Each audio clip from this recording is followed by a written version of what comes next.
group says that the number of COVID-19 cases in the country is likely much higher than what is actually being reported.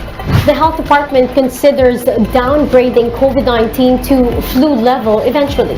Pag-aralan natin maigi yung sitwasyon, tignan natin ang kapasidad din ng healthcare system natin bago tayo talaga mag-fully transition. Huwag natin mabilisin.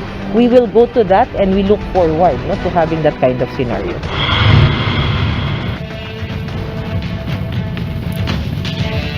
COVID-19 is here to stay. Experts are one in saying that living with the virus is the most sensible thing to do now.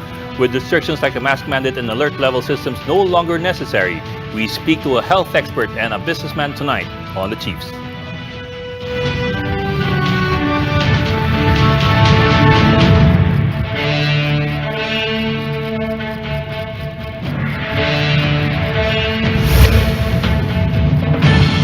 And welcome to this episode of the Chiefs. I'm Ed Lingao. With me tonight, of course, in the studio, Robbie Alapay of One News, Ana Marie Pamintuan, Editor-in-Chief of the Philippine Star, and Lucy Cruz Valdez, the Head of News 5. Good evening. Good evening. Good evening. Anong malaking istorya this week? Well, sabi ni President Marcos, di ba? Well, it's related to our topic. Baka daw pinag-iisipan niya kung i-recommenda daw ng Department of Health, baka re-impose yung mask. Mask mandate, oo nga eh.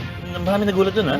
Oo. Kaka-interview lang natin kay Father Austriaco. Sinasabi nga niya, useless nga raw. I mean, at this point, di ba? So that's, but this is from the President himself, Yes, eh. kasi yung mga doctors kasi yun yata ang gusto, di ba? Including the Mayor of Manila, who's a doctor. Yeah. Di ba? Although that's looking only at one metric, eh, which is yung positivity rates. Not yet looking at the other metrics. But another, siguro, marami. Ako, anecdotally, when I talk to people, on the one hand, I don't know kung necessarily mataas yung resistance to that, the mask mandate. Kasi marami akong kilala rin na, especially given the recent numbers in the search, di ba? Whether or not that one number is enough to go by. Yeah. But there has to be something. Napaka-unpredictable kasi nitong bagong Arcturus, Pati mga bata daw nagkakaroon ng conjunctivitis. Nakakapraning pa rin, pati Sore eyes. Sore eyes na lang. Conjunctivitis. Sticky sore eyes siya, conjunctivitis. So, pero malinaw na ba yung link doon? Or kasi, sore eye season. Hindi, Talaga, yung mga malinaw na scientists talaga. na nagsasabi. Identified syndrome. And it's not unlikely kasi they're connected. Virus pa rin. No, they're connected. The nasal passages are connected to your... Mainit ngayon, ha? Yes. Ang sore eyes, tumataas talaga ang number. Pero hindi siya plain sore eyes. May kasama daw na sore throat din. Saka konting fever. Yun yung COVID. So, ordinary lang eye infection. Pwede na rin kayo mag-antigen. So, nakashades. so nakashades ka na, may mask ka pa, hindi ka makapasukin sa bangko. Ang tawag doon. Okay, after the break, we'll bring in Health Undersecretary Eric Tayag and Go Negosyo founder Joey Concepcion. The Cheesy, be right back.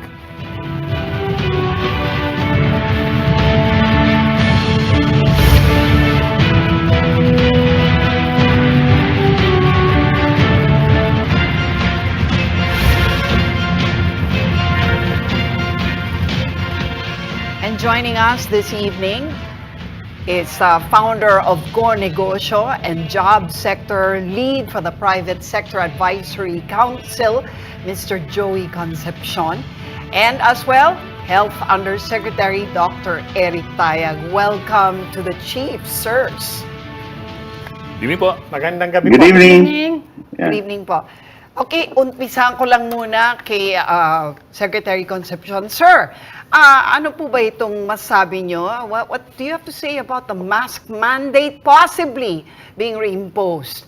Do you think that that's needed at this point? Because I know that you took issue with the alarm alerts pala that seem to have been reimposed about 2 weeks ago when there was apparently an increase in the numbers of COVID cases.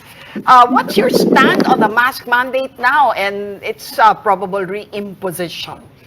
Well, Lucy, basically, we are not in a state of public health emergency anymore that has been lifted by President Marcos. And while I feel that the alert levels should not be used, because anyway, we are stating already what are the positivity rates. No? And to me, in other countries, you will see that they publish the positivity rate. They don't even project the positivity rates anymore. No?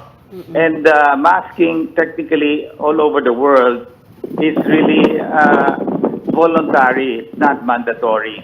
Now, there are certain areas, for example, airplanes, certain flights, there are some people who do require masking on planes, but not all. In America, they don't require masking on planes. That's right. But regardless, what I'm saying is that the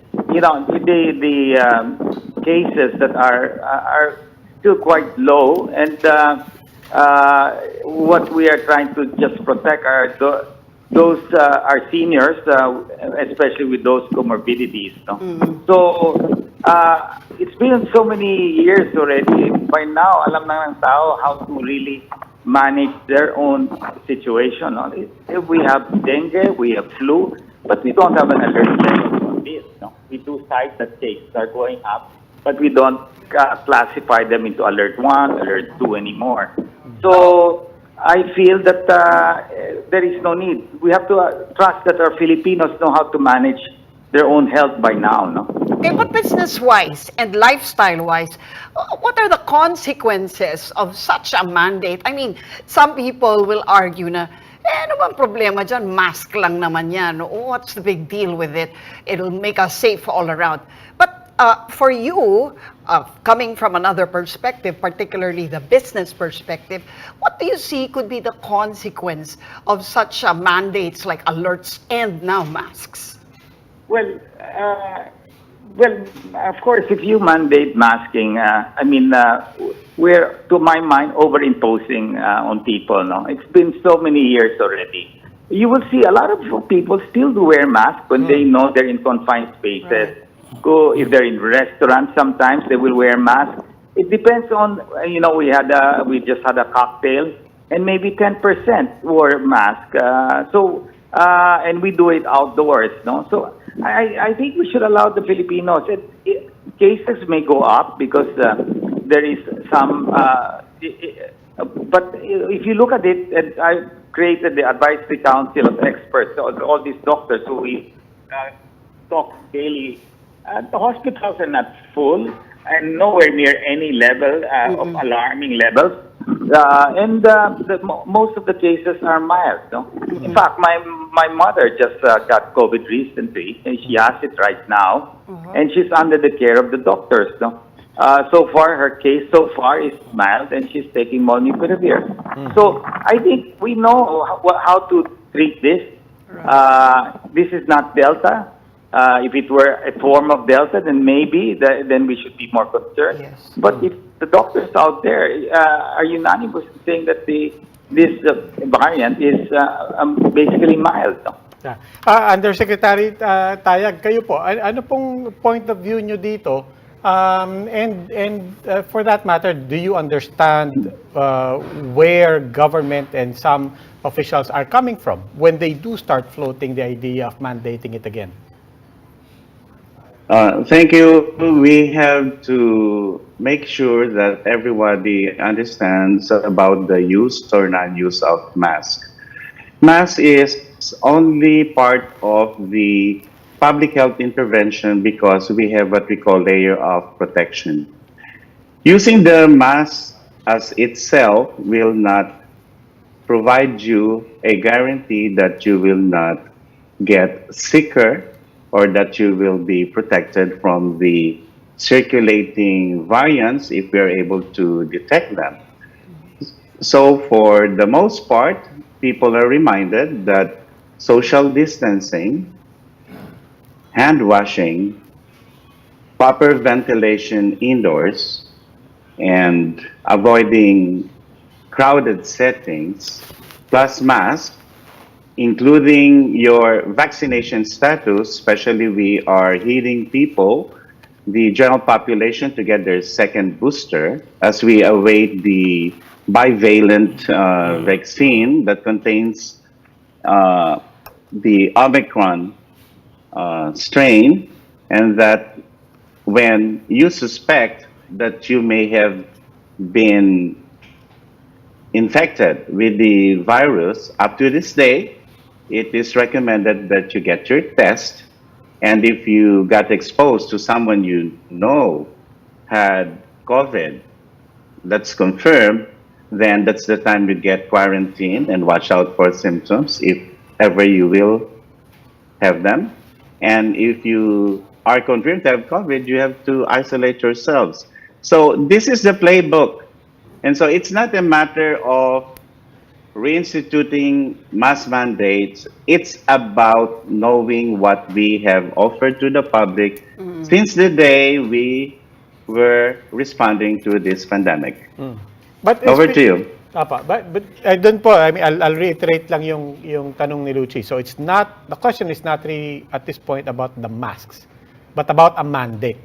Do you agree that, look, I agree. Ako, anecdotally, I also know maybe I would guess 20%, 10% of my friends still wear masks, and so on. But given, as Secretary Concepcion said, you know, people have a general confidence that they know how to handle this.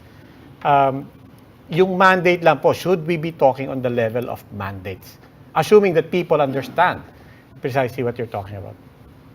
Okay, when we define mandates, there are situations where it is non-negotiable that you do not wear your mask.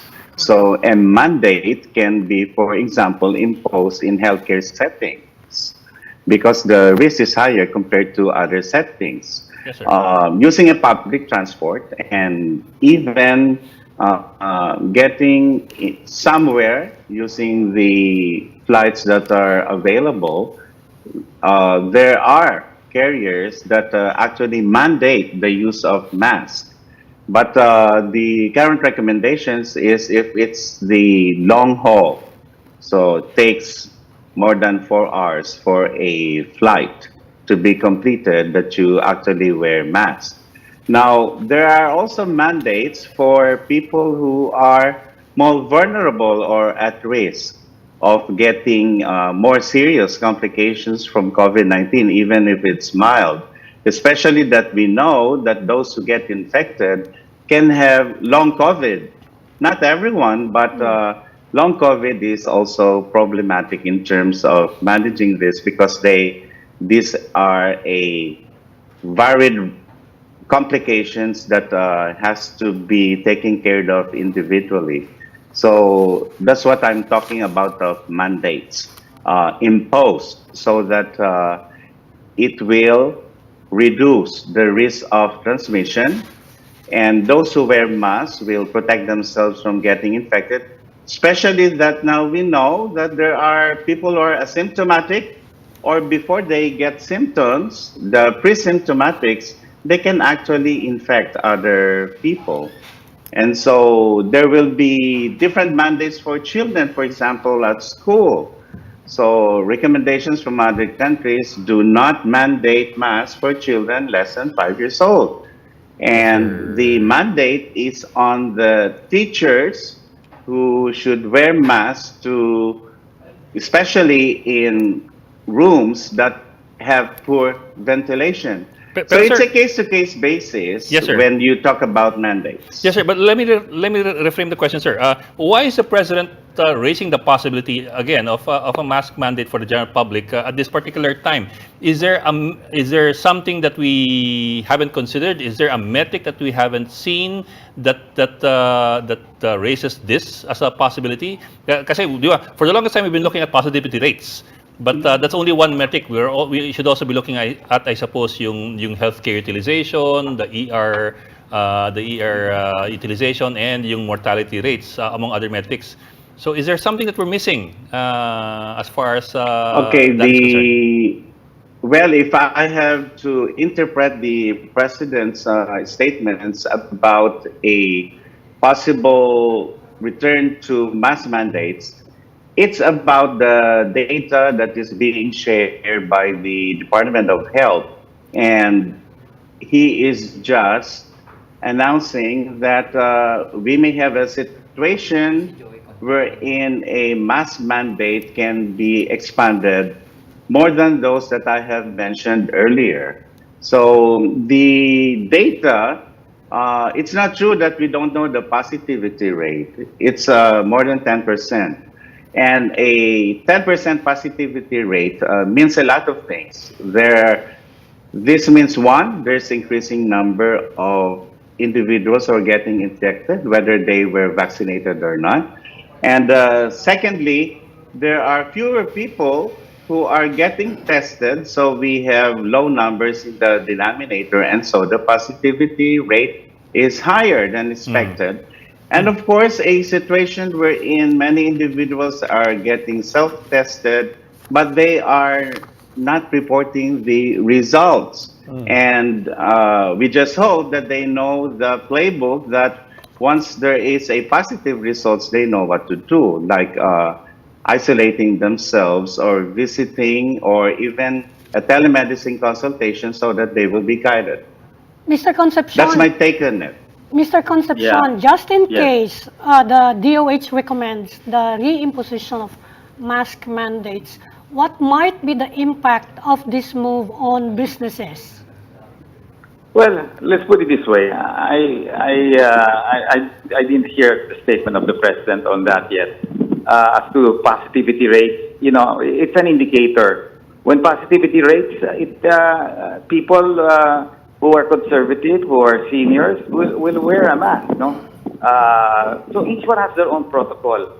I just am, I mean, we've gone through this, and of course, DOH is aware that the last 2 years, many already know what to do. Even the private sector, we know what to do. When somebody has COVID, we do what I call random testing. It's not 100% because we cannot spend too much for test kits. We use antigens, and they're, as far as I know, quite good. So we have our own method. We've survived the pandemic. My concern right now is the economy. What we have to try to keep up is our economy. That's the biggest concern I have. I mean, we are doing well. The president is doing his best to invite investors. But if we start to, have mass mandates prematurely, then, I mean, what do you call this? Then we might scare more people from going out. No? So if you go to a mall, you will see there are people who wear masks and there are people who don't wear masks because they feel they know how to deal with COVID. So, so my point being is that let's not use alert levels now. What we can maybe do is call a public advisory, health advisory, that now the positivity is at 10, 12%. Nothing is accurate. I mean, of course, the more you test, the more accurate it gets. But you already have fairly a good indication when we do this random testing. It's fairly close to the numbers. So, I mean, here again, what I'm trying to say is that let's not panic. Let's just be cognizant that this is still around. But very clear that most of the cases, yes, you can get long COVID. Even the past variants, you can get long COVID. There's nothing new about that. But let's look at the situation right now. Let people take care of their own health. No? Even vaccine mandate, we tried our best. It did really work. No? So even if we have all the best vaccines, but people will not want to take it, you can track them to and take the vaccines, no? So let's understand and let's trust that our Filipino people in the last 2 years have learned already to live with COVID. No? Well, but the proponents of the reimposition of masking are saying our immunity by vaccine and by natural are all waning, and now we have this new viruses, these new variants that are highly infectious, and people, well, at least the mayor of Manila is saying people are becoming complacent, and she is one of the proponents of the imposition of masking in outdoors. Well, my only position here is I don't believe we need to do mandatory masking. I think let's leave it to the individuals to make the decision. Yes, if the bivalent vaccines do arrive, great. But as people get contaminated with this virus, a number of them, I have quite a number of friends and family members who currently have it, and basically it's all mild. There are some cases, maybe they will have a longer COVID than others, but eventually that can diminish, no? So even the group that we formed, the advisory, our group of doctors, Father Nick and the rest, I mean, they have different opinions, but in general, basically the group feels that let's not scare people by alert levels. Let's post out, okay, public health advisory on the current state. I mean, well, let's say what NCR, what's the positivity rate? If it's 10%, okay, that's manageable risk to me. Now, if maybe we get to 20%, then that we have to be more careful. But the individual will already know, maybe at 20%, he'll be wearing masks already. Now, depending on if he's a senior, maybe even at 15% positivity rate, he'll be wearing a mask. But let's allow them. Now, of course, if airlines will insist that mask mandate is mandatory, then of course the private sector can determine that. The owners of the airlines can determine that for the safety for all. But let's trust that people are not stupid. We know already what to do in this case.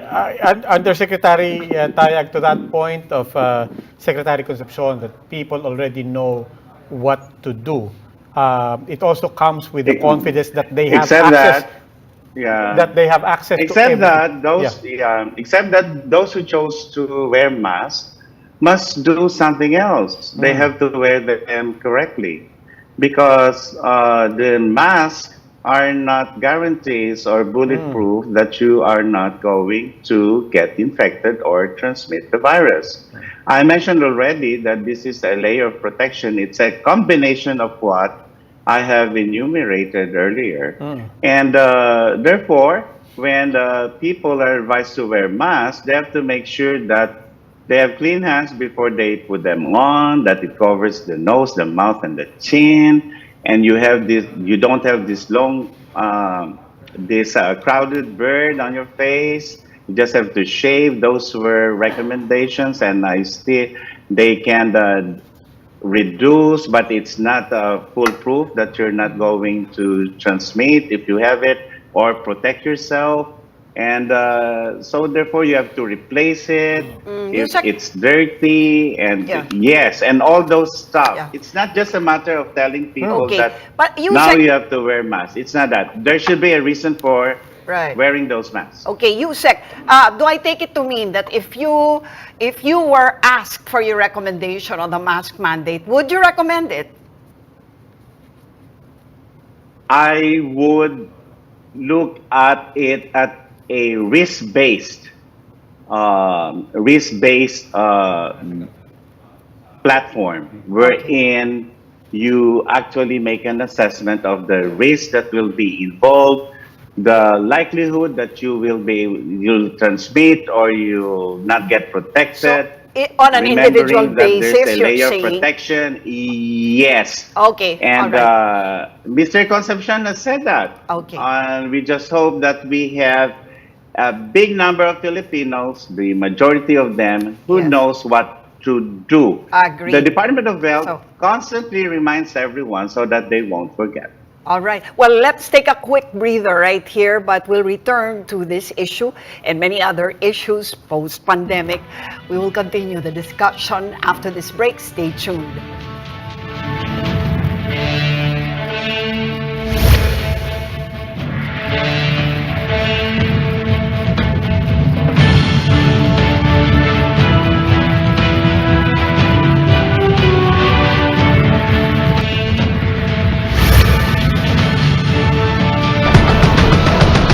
Commuters, don't forget your masks when taking the train. As the Transportation Department says, the mask mandate will be strictly enforced across all lines.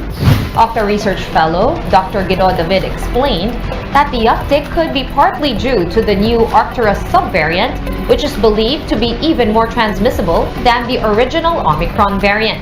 I don't think it's necessary to bring back the mandate. We should be moving away from alert levels, but more towards awareness and informing the public. Kailangan lamang po talagang patuloy na magpaalala ang kagawaran ng kalusugan na alam dapat ng ating mga kababayan kung kailan dapat sila magsuot ng mask.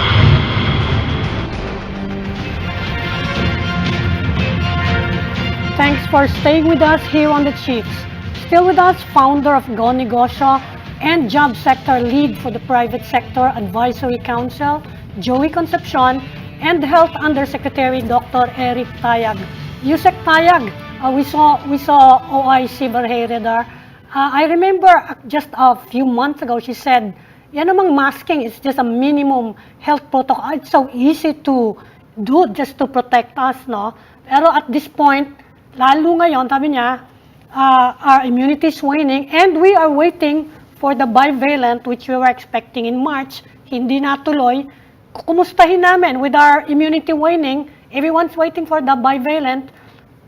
Kumusta na yung negotiations of the Department of Health for these bivalent shots?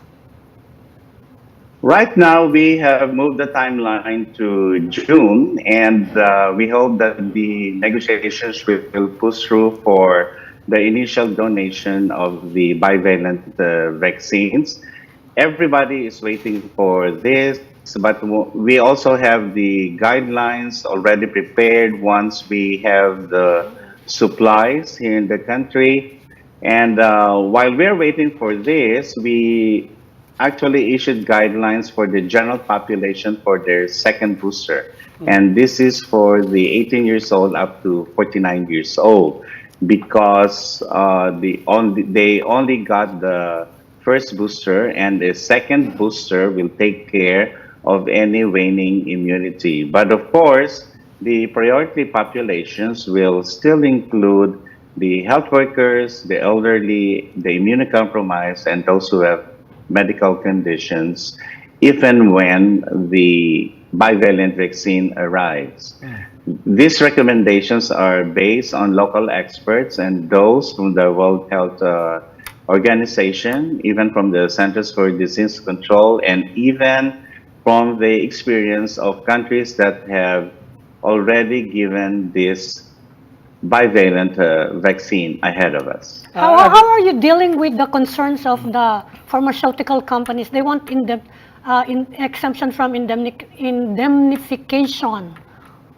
I think that's a sticking point there, right? Because we don't have this has been contentious, and included to this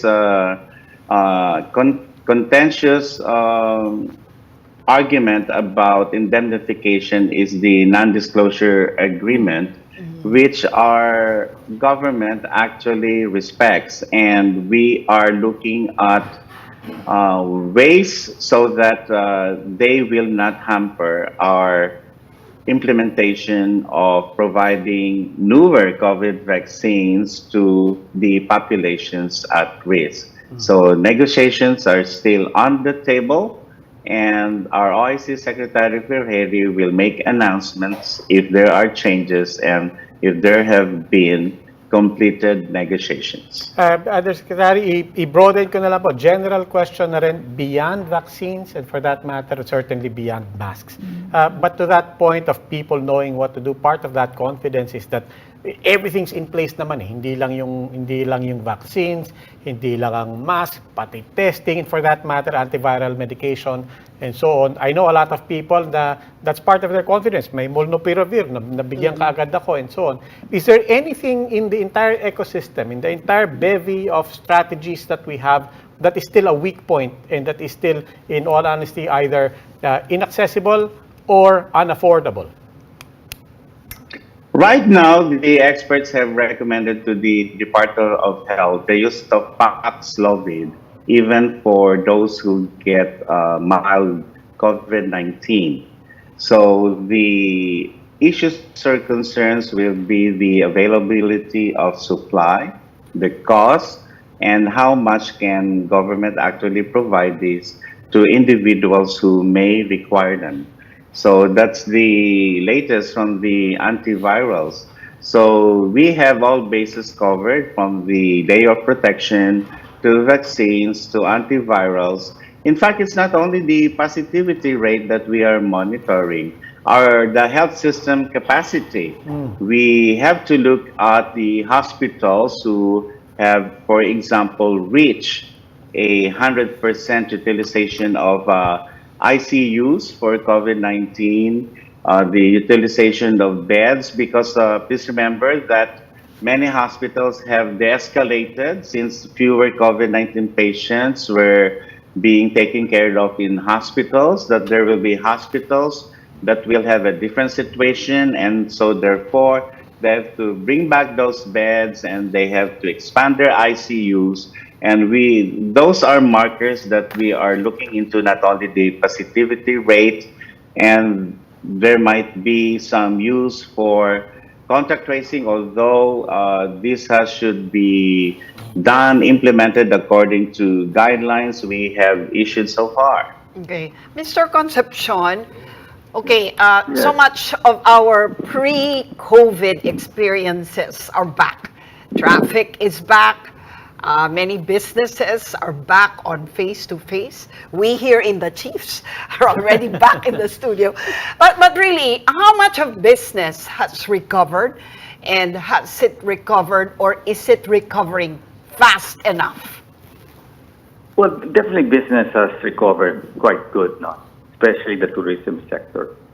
But if here we go again, starting to really create unnecessary fear, then the tourists who are thinking of coming to the Philippines may have that second thought.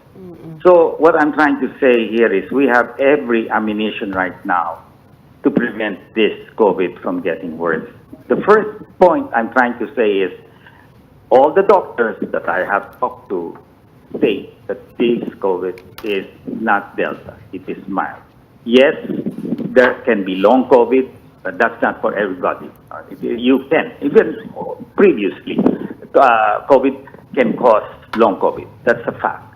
Now, as to wearing of masks, mandating vaccines, and all of this, we've gone there, and we've moved away from that. We have realized that even if you force people to get the vaccine, and if they don't want, you can't do anything about it. Yes. So, as to whether the bivalent will come in, whether the pharmaceutical companies have filed for CPRs, yes, I was told AstraZeneca has filed. I don't know about Pfizer and Moderna, but the USEC may be right under COVAX. These are donations, maybe the pharma companies may not be asking for this indemnification, but I know that if we're not in a public state of health emergency, so I don't know to what extent can the government provide the indemnification. To me, pharmaceutical companies should really apply for CPRs because they are already making money as they sell these vaccines, and so why should the government indemnify these vaccine manufacturers? No? But nevertheless, I think people who have gotten COVID, and like myself, it does further boost your immunity. So if you have got the vaccine and you got COVID, your immunity will be, to my mind, from a layman's point, get much stronger. So the economy is, to me, what we have to really focus on. The private sector, the president, we're all wanting to really get tourism really back on its feet, and it's happening. We want all the businesses to open. We want to see mobility. If you don't have mobility, people going out, people shopping, people eating in restaurants, people traveling, how do you expect your GDP to grow? We have inflation, and we're trying to see inflation being down. So you can see we want consumer spending to happen. So the economy is, to my mind, the most important at this point in time. The government is aggressively expanding the economy by building roads, bridges, subways, and all of that. You can see what's happening. But that will require borrowing money from overseas. And that's, of course, the expectation of these countries who are lending us and these banks who are lending us, they expect the country to grow at a faster pace, and which we are trying to push. So I think while we are to be watchful of this current COVID, I think we should not overreact. No? And let's please trust the Filipino people. They know already what to do. How much of businesses now factor in continuity plans coming from the pandemic, of course? What kind of adjustments have businesses made so far in anticipation of future pandemics, if ever, or has that been pretty much done away with or put behind them in order to move forward? Everybody has put that behind them. People have restructured their loans, especially people who own hotels. I know a couple of owners. They've been hit hard. They've restructured their loans. So, I mean, you cannot have another lockdown scenario. These guys are going to go belly up. So right now, we have the momentum. You have now the private sector, the group of 6 or 7, are going to help modernize NAIA, which is, and we want to see more investors invest in our airports. You go to Bali, I mean, we have the best beaches, but they have the greatest number of tourists. No? But they don't scare people. You don't see them. But yes, when I was there, I looked at the positivity. It's moderate. But still, people wear masks. People don't wear masks. I mean, we're not, these people are adults. They're not babies. No? They know what to do. And let's learn to trust the Filipinos today. No? So my concern right now is we want to support this administration because the economy to me is what is more important. People may not die from COVID, but they can die from hunger. We want to bring down the level of poverty in this country. The only way to do that is the economy has to grow. Mm-hmm. Sir, in the event lang that mask mandate is imposed, just in the event, do you have any projections as to by how much business confidence and business activity will go down? You mentioned already a while ago yung tourism, but in general, business in general. Well, you saw what happened when we had all the lockdowns. How many tourism enterprises went down, and known a number of people who had to restructure their loans. I mean, I don't want to mention names, but these people have just restructured and are coming back. No? And tourists are flocking to the Philippines. So, why are we jumping and crying wolf when it? I mean, yes, there is a threat. Yes, this is a moderate one. Yes, we can handle it. We have the vaccines. We have the mask.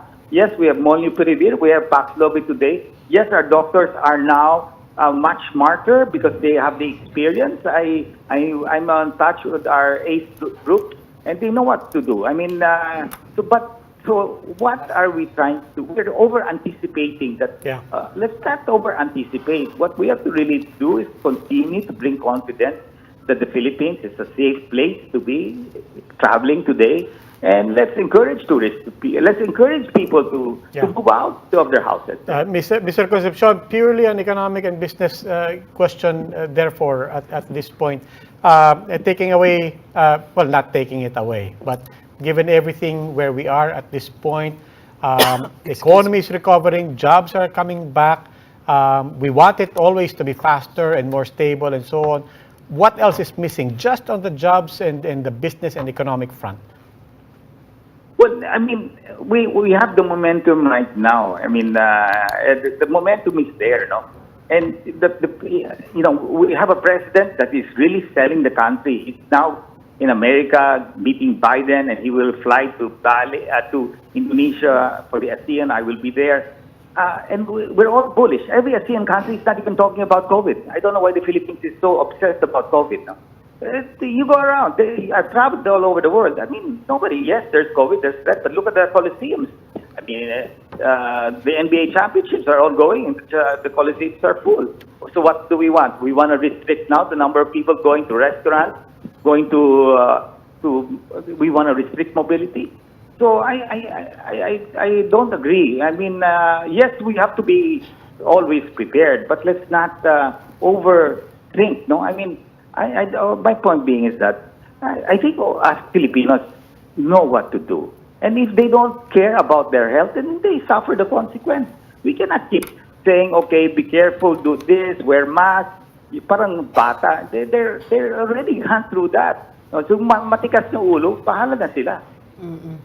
Well, you, Sec Bayag, as a last word, what kind of balancing act do you think you will have to make in government in order to not compromise public health, as well as the recovery needs now of business? Number one, the operative word is vigilance. We should continue to be vigilant, and this is not because we don't want to dismiss the idea that we can get on a mild illness and that the economy should grow. In fact, I have to explain here that with vigilance, we are actually enablers of a growing economy so that everybody gains.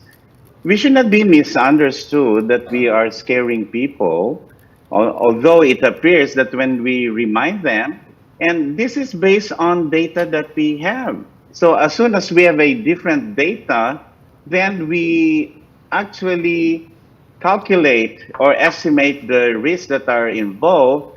And because of our risk-based decision making, we're able to provide you. And we are not even talking about a nationwide mandate. We're even going granular up to the level that we can provide the data, interpret them as quickly as we can. So one, we're not scaring people. Yes, we want to make sure the economy grows.